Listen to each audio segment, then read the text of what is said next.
बिस्मिल्लाहिर्रहमानिर्रहीम। अस्सलामु अलैकुम। आप देख रहे हैं 1 बाय 1 न्यूज़ HD। रिपोर्ट करते हैं मियां शकील। अहलिया ने शेखुपुरा के लिए एक और तोहफा। म्यूनसिपल कॉरपोरेशन शेखुपुरा को तकरीबन 2.5 करोड़ की लागत से मज़ीद मशीनरी फराहम कर दी। शेखुपुरा की तमीर और तरक्की और सफाई सुथराई के लिए इंसाफ का विज़न है।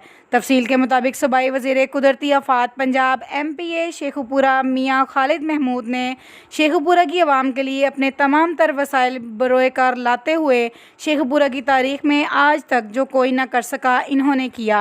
इनकी खसूसी दिलचस्पी से शेखुपुरा म्यूनसिपल कॉरपोरेशन को मज़ीद मशीनरी फराहम कर दी गई। इसमें कंबाइन, सक्कर जेटर और स्ट्रीट लाइट की दुरुस्तगी के लिए एक गाड़ी फराहम की, जिनकी मुद्दत तकरीबन 2.5 करोड़ है। चेयरमैन म्यूनसिपल कॉरपोरेशन के पास पहले एक मशीन थी, वो भी ख़राब हालत में बंद पड़ी थी। पाकिस्तान तहरीक इंसाफ की काविशों से मियां खालिद महमूद का कहना है इस वक्त 5 के करीब और दीगर मशीनरी म्यूनसिपल कॉरपोरेशन को पंजाब गवर्नमेंट से हासिल करके दी गई। मज़ीद खबरों के लिए देखते रहिएगा हमारा चैनल 1 बाय 1 न्यूज़ HD। ताज़ा तरीन अपलोड्स की नोटिफिकेशन हासिल करने के लिए हमारे चैनल को सब्सक्राइब करें।